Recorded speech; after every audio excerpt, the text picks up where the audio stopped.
आपको मैं अभी प्रोटीन का बचा हुआ पोर्शन बताने जा रही हूँ। ठीक है, सबसे पहले क्या है, टाइप्स ऑफ प्रोटीन। ठीक है, 2 टाइप की प्रोटीन होती है। कौन कौन सी, जो आपके एग्जाम में आएंगे, है ना। एक तो होती है ग्लोबुलर प्रोटीन। कौन सी, ग्लोबुलर प्रोटीन। ओके, और दूसरी होती है सिंपल प्रोटीन, फाइब्रस प्रोटीन। कौन सी, फाइब्रस प्रोटीन। ठीक है, अब दोनों में क्या डिफरेंस है, तो अब देखिए, what do mean bye fibrous protein, what do mean bye globular. तो याद रखो, पहले तो एग्जांपल देख लो तो ज़्यादा समझ में आएगा आपको। तो इसमें डिफरेंस लिखने के लिए आता है, तो ग्लोबुलर प्रोटीन जो होती है वो एग की एल्ब्यूमिन, एग के अंदर जो प्रोटीन होती है, एग प्रोटीन ही तो होता है, तो एग का जो एल्ब्यूमिन वाला पार्ट होता है, एग का कौन सा, एल्ब्यूमिन। ओके, उसे हम कहते हैं कौन सी प्रोटीन है, ग्लोबुलर। और आपके जो हेयर्स हैं, देखो ये फाइब्रस प्रोटीन है, डेड प्रोटीन होती है ये। और जो आपके नेल्स होते हैं ये भी डेड प्रोटीन है। ठीक है, और इसका दोनों का नाम होता है केराटिन। इसलिए आजकल तो फैशन भी चला है, क्या केराटिन करवा लो, राइट। तो देखिए, जो हेयर का केराटिन होता है, हेयर का केराटिन, ठीक है, ये प्रोटीन होता है, इसी की वजह से बालों में शाइनिंग होती है। ओके, तो जिनके बाल रफ होते हैं, नॉन शाइनी होते हैं, वो केराटिन करवा के हाँ उसमें शाइनिंग आ जाती है। ओके, तो अब ये एग्जांपल आपको समझ में आ गया, तो अब देखो प्रॉपर्टी भी आ जाएगी। तो अगर आपको ये 2 डिफरेंस लिखने को आते भी हैं, ग्लोबुलर में और फाइब्रस में, तो आप एग्जांपल तो यही वाला दोगे।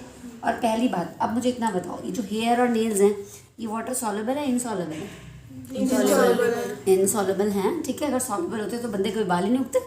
ठीक है, थोड़ा सा उगता और फिर पानी में डिजॉल्व हो जाता। तो आप बताइए फाइब्रस प्रोटीन कैसी होती है, वाटर सॉल्युबल है, इनसॉल्युबल, वाटर इनसॉल्युबल। ठीक है, और जो आपकी ग्लोबुलर प्रोटीन होती है ये वाटर सॉल्युबल होती है। कभी अंडे का अंदर वाला पोर्शन निकाल लो, तो थोड़ा सा पानी डाल के फेंटो, ठीक है, घुल जाता है। ठीक है, ये सॉल्युबल होगी, वाटर सॉल्युबल।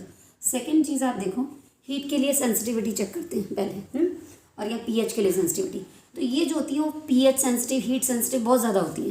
कभी आप एक बाल लो और आग के आसपास लेके जाओ, देखो कितनी जल्दी जल जाता है, बोलो, है ना। और पीएच जरा से भी शैम्पू की चेंज हो जाए, पानी की चेंज हो जाए, पानी आप देखो स्लाइटली न्यूट्रल अगर ना हो, प्योर ना हो 100%, तो बाल गिरना शुरू हो जाते हैं। हम लोग कहते हैं पानी सूट नहीं कर रहा, शैम्पू सूट नहीं कर रहा, क्यों बोलते हैं, क्योंकि उनकी पीएच क्या हो जाती है, चेंज हो जाती है। तो याद रखिए, ये पीएच सेंसिटिव और हीट सेंसिटिव होते हैं, जबकि ये इतने ज़्यादा सेंसिटिव नहीं होते हैं। कर लोगे, ये डिफरेंस आपका हो जाएगा। ठीक है, बस इतने ही 2 आपको डिफरेंस एग्जाम में बताने होते हैं, ये हो गया। अब आपको ना एक छोटा सा टॉपिक पढ़ना है, what do you mean by denaturation of protein. Okay, denaturation of protein. ठीक है, क्या होता है, हर प्रोटीन की अपनी एक स्पेसिफिक प्रॉपर्टी होती है, बायोलॉजिकल एक्टिविटी होती है। अब देखो, हमारी बॉडी में बहुत सारी प्रोटीन है, जैसे हीमोग्लोबिन में ग्लोबिन प्रोटीन है हमारी। ठीक है, इसके अलावा आप देखो मसल्स के अंदर जो मसल कंट्रैक्शन हो रहा है, इसमें मायोग्लोबिन प्रोटीन है। ठीक है, इसके अलावा आप देखो, हमने बताया कि बालों का केराटिन, ये भी क्या है, प्रोटीन है। ठीक है, और हमारी स्किन की ये भी क्या है, प्रोटीन है। नहीं आई बात समझ में। तो आप देखिए, बहुत सारी प्रोटीन होती हैं, इनका अपना अपना बायोलॉजिकल एक्टिविटी होती है इनकी, राइट। आप एक काम करो, कोई भी प्रोटीन लो, उसको ज़्यादा टेम्परेचर देने से, या फिर उसका पीएच चेंज करने से, या उसे केमिकली ट्रीट कराने से क्या होता है, उसकी बायोलॉजिकल एक्टिविटी लॉस्ट हो जाती है। ठीक है, तो उस प्रोसेस को हम कहते हैं कि आपने प्रोटीन को डीनेचर कर दिया, उसका नेचर ख़त्म कर दिया, उसका जो एक्चुअल नेचर था, जो उसकी एक्चुअल बायोलॉजिकल एक्टिविटी थी, वो आपने ख़त्म कर दी। तो आप इस चीज़ को, इस प्रोसेस को आप क्या बोलोगे, डीनेचुरेशन ऑफ प्रोटीन। क्या बोलोगे, the change in the biological activity of protein by pH change or by chemical treatment or by temperature is known as denaturation of protein। बात समझ में आई, टेम्परेचर देने से एक्सेसिव, या फिर pH चेंज होने से, केमिकल ट्रीटमेंट होने से, अगर प्रोटीन अपनी नेचुरल एक्टिविटी, जिसे हम बायोलॉजिकल एक्टिविटी बोल रहे हैं, वो लॉस्ट कर देती है, तो उसे हम कहते हैं डीनेचुरेशन ऑफ प्रोटीन। ठीक है, समझ आया नहीं आया। जैसे देखो, आपका जो मिल्क होता है, इसके अंदर भी एक प्रोटीन होती है, केसीन प्रोटीन। कौन सी प्रोटीन होती है, केसीन प्रोटीन। ठीक है, अब ये जो केसीन प्रोटीन होती है, आप देखो जरा सा उसमें वो डाल दो, दही डाल दिया हल्का सा, तो जब देखो दही जम जाता है, नहीं जमता। अब देखो दूध का टेस्ट कुछ और है, आपने इसका मतलब वो जो दही डाला वो खट्टा था, इसका मतलब एसिडिक इन नेचर। आपने पीएच को चेंज किया ना मिल्क की, तो उसकी प्रोटीन ने अपनी बायोलॉजिकल एक्टिविटी को क्या कर लिया, हाँ। ठीक है, तो आप देखो उस प्रोसेस को हम क्या बोलेंगे, डीनेचुरेशन ऑफ प्रोटीन। बात समझ में आई है नहीं, ठीक है। अब एक छोटा सा टॉपिक है renaturation of protein. For this is not valid for all proteins.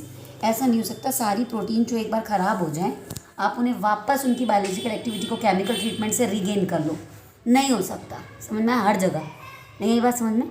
जैसे मान लीजिए ये बालों का केराटिन ही है, ठीक है, बार बार कलर कराने से क्या होता है? बाल डैमेज हो जाते हैं, ख़राब हो जाते हैं, यानी केराटिन देखो डैमेज हो गया, लेकिन वापस वो लोग देखिए क्या करते हैं, केमिकल ट्रीटमेंट से केराटिन अप्लाई कर देते हैं, नहीं कर देते हैं? बोलो। तो यानी एक तरीके से क्या, ज़्यादा शाइनिंग नहीं आएगी बट फिर भी बालों का टेक्सचर अच्छा हो जाएगा। आप कभी करा के देखो, बालों का टेक्सचर कैसा हो जाएगा? अच्छा हो जाएगा। तो इसका मतलब क्या कर रहे हैं कि जो प्रोटीन डीनेचर्ड हो गई है उसको वापस केमिकली ट्रीट करके क्या कर रहे हैं, उसकी बायोलॉजिकल एक्टिविटी को रिगेन करवा रहे हैं। तो उस प्रोसेस को हम क्या बोलेंगे? Renaturation of protein, but not valid in all the cases. जैसे मैं आपको बोलूँ कि आपने दूध से दही जमा लिया, this is the example of denaturation, और आपको मैम अब केमिकल ट्रीट करा के मैम दही से दूध बनाओ, नहीं, हर केस में पॉसिबल नहीं है, लेकिन मोस्ट ऑफ केसेस में क्या होता है कि अभी आपकी कोई भी प्रोटीन जो है अपनी बायोलॉजिकल एक्टिविटी लॉस कर चुकी हो, तो आप उसे वापस रीगेन करते हो अगर केमिकल ट्रीटमेंट से, तो उसे बोलते हैं हम क्या? रीनेचुरेशन। क्लियर हो गया? ठीक है। अब आपका लास्ट टॉपिक है, आपको पढ़ना है न्यूक्लिक एसिड। क्या पढ़ना है? Nucleic acid. न्यूक्लिक एसिड, ठीक है। तो याद रखिए न्यूक्लिक एसिड आपको 2 पढ़ने हैं, आपके सिलेबस में है। एक कौन कौन से? एक तो है डीएनए और दूसरा है आरएनए। सिर्फ एलिमेंट्री आइडिया लेना है, ठीक है। थोड़ा सा डिटेल तो मैं आपको डीएनए का दूंगी, क्योंकि फिर बहुत सारी बेसिक चीज़ें ऑब्जेक्टिव और असर्शन रीजनिंग के लिए समझ नहीं आती, ठीक। तो चलते हैं, सबसे पहले डीएनए आरएनए की बात करते हैं। एक्चुअली ये न्यूक्लिक एसिड क्यों है? एसिड का मतलब they are acidic in nature, और न्यूक्लिक का मतलब they are present in nucleus, ठीक है। हर शेल के अंदर एक न्यूक्लियस होता है। आपने कभी प्लांट सेल देखी हो इस तरीके की? 10th क्लास में देखी होगी। बोलो, ऐसे देखी थी? बोलो, देखी थी?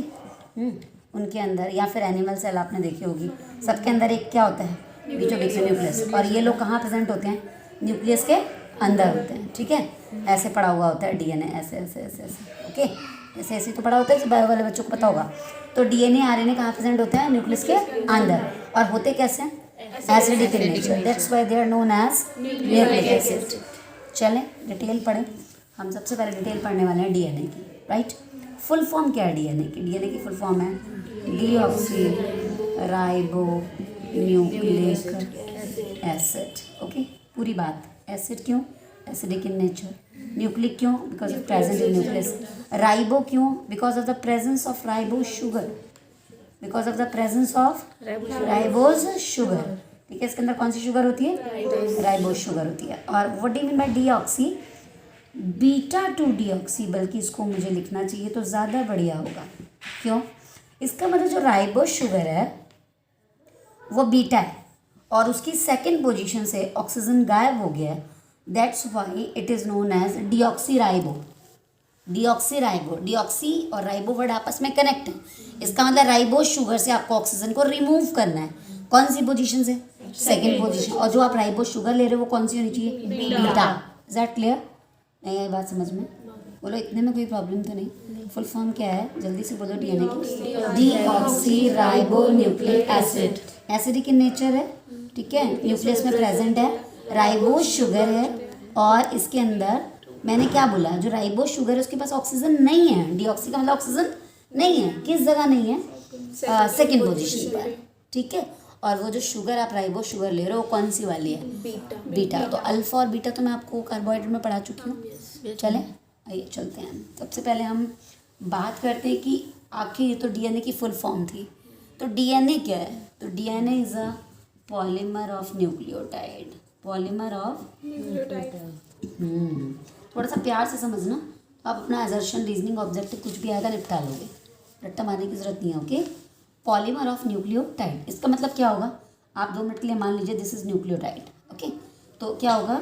न्यूक्लियोटाइड न्यूक्लियोटाइड न्यूक्लियोटाइड न्यूक्लियोटाइड जब आपस में जुड़ जाते हैं और हाई मॉलिक्यूलर वेट वाला कंपाउंड बनाते हैं, तो उस हाई मॉलिक्यूलर वेट वाले मैक्रो मॉलिक्यूल को हम क्या बोलते हैं? पॉलीमर। किसका पॉलीमर बना हुआ है वो? न्यूक्लियोटाइड का, ठीक है। तो न्यूक्लियोटाइड के इस पॉलीमर को हम क्या बोलेंगे? डीएनए, ठीक है।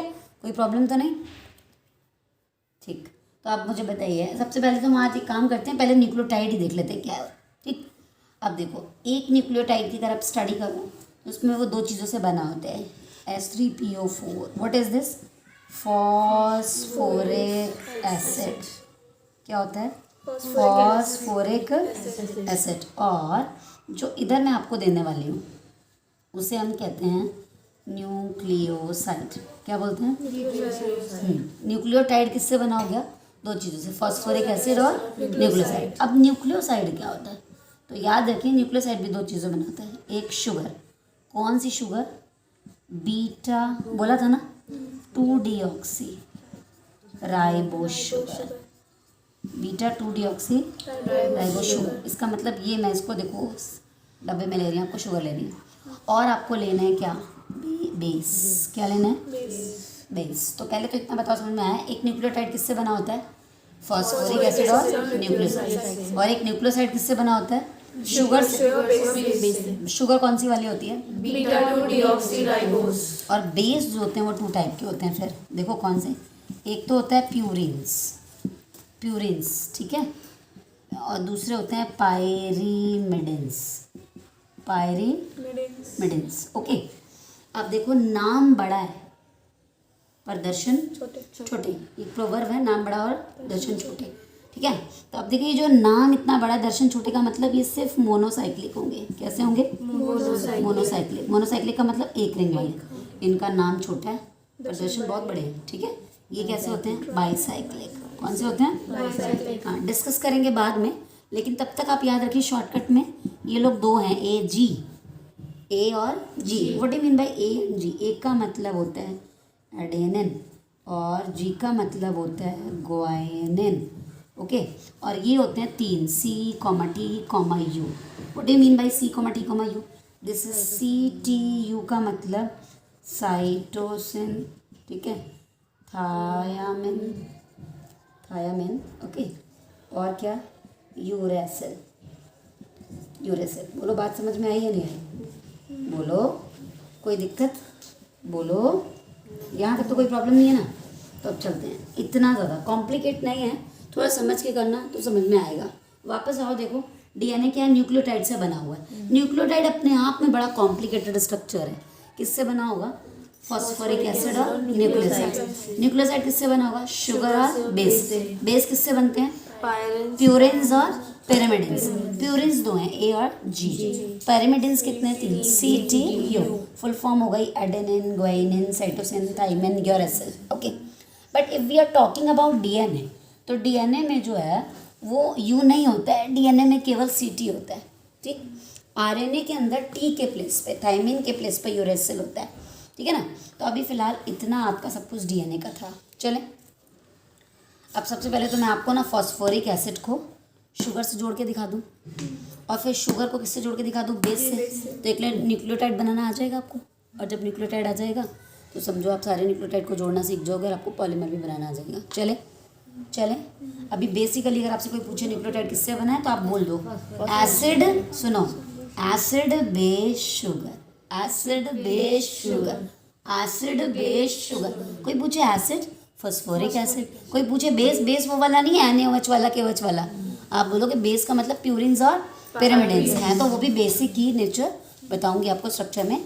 लेकिन आप बोलोगे प्यूरिन्स और पिरामिडिन्स। प्यूरिन्स कोई बोलेगा तो नाम छोटा है, दर्शन बड़े हैं, बाईसाइक्लिक है। पिरामिडिन्स बोलेगा नाम बड़ा है, दर्शन छोटे हैं, मोनोसाइक्लिक है। शॉर्टकट में याद करो, ये AG और वो CT। जब हम RNA पढ़ेंगे तो यू की बात कर लेंगे। ओके, अच्छा, शुगर आपको पता है बीटा 2-डीऑक्सीराइबोस शुगर। तो अब सबसे पहले हम ना स्ट्रक्चर पढ़ेंगे एसिड का, फिर हम पढ़ेंगे शुगर का, फिर हम पढ़ेंगे बेस का, फिर हम कनेक्टिविटी चेक करेंगे कैसे कनेक्ट है और कैसे कनेक्ट है। चलें एक करके। तो आइए देखते हैं। सबसे पहले हम फॉस्फोरिक एसिड का स्ट्रक्चर देख लेते हैं। फॉस्फोरिक एसिड जो होता है वो होता है H3PO4। क्या होता है? H3PO4। स्ट्रक्चर बनाओ, दिस इज ऑक्सा एसिड। ऑक्सा एसिड है या नहीं? ऑक्सा एसिड क्या होता है? जिनमें ऑक्सीजन हो along with H+। Okay, central atom कौन सा है? P। किनारे किनारे क्या लगाओगे? O। ठीक, अब आपको मालूम है ऑक्सा एसिड की खास बात होती है, मैंने P ब्लॉक में पढ़ाया था, सेंट्रल एटम ऑक्सीजन के साथ एक डबल बॉन्ड जरूर बनाता है, मैंडेटरी है। और अब देखो 3 हाइड्रोजन है, चिपका दो, यहाँ चिपका दिए, single bond single bond single bond single bond single bond single bond. And we all knows nitrogen family 5 bonds बना लेती है एक्सेप्ट नाइट्रोजन, उसके पास डी ऑर्बिटल नहीं है। याद है? बोलो क्लियर है? तो फॉस्फोरिक एसिड के स्ट्रक्चर में एक बात क्लियर होगी, सेंटर में P के साथ 3 OH होंगे और एक डबल बॉन्ड O होगा। मैं इसको ऐसे बना सकती हूँ ना, 3 OH होंगे और एक डबल बॉन्ड O होगा, चलेगा। अब हम चलते हैं शुगर की बात करते हैं। शुगर कौन सी होती है? पहली बात याद रखिए, 5 कार्बन की अल्डोज, 5 कार्बन की अल्डोज। ई का क्या मतलब है? इसका मतलब ये है कि 5 कार्बन ले लो, आप ले लिए, बोलो। और अल्डोज का मतलब चुपचाप एल्डिहाइड ग्रुप लगा लिए, और चुपचाप HOH HOH HOH, सब बाकी सब पे HOH ही तो लगाओगे, करो वैलेंसी। लेकिन ग्लूकोज की तरह आपको ऐसा नहीं करना है कि 3rd कार्बन का OH लेफ्ट में लगाओ, ठीक है? ऐसा नहीं है कंडीशन, ठीक है? जल्दी बोलो, बात समझ में आ गई नहीं आ गई? आ गई।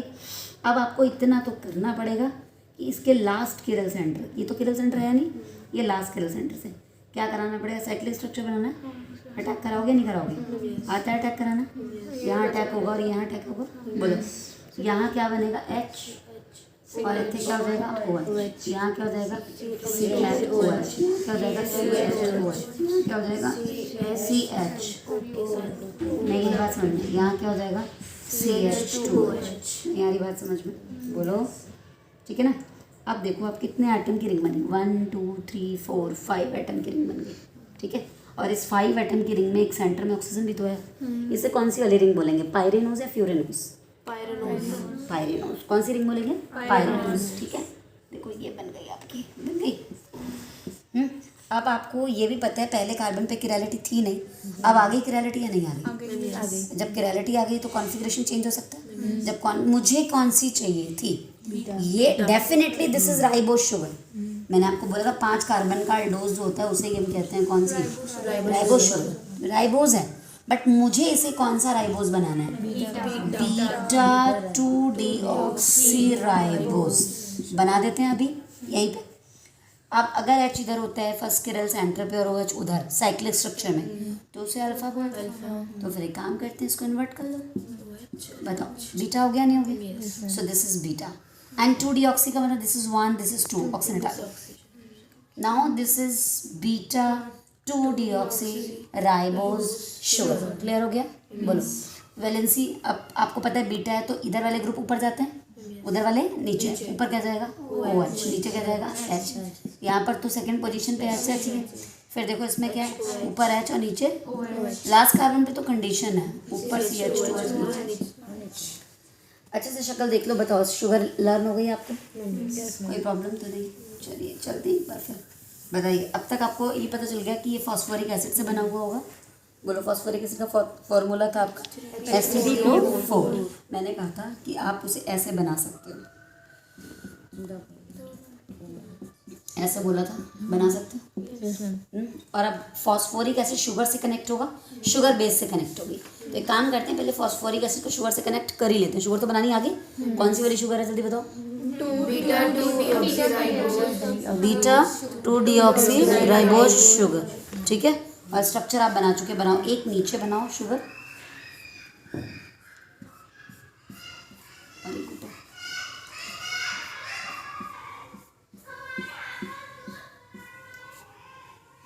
अब आप बताओ, बीटा है तो इसलिए ऊपर क्या जाएगा? नीचे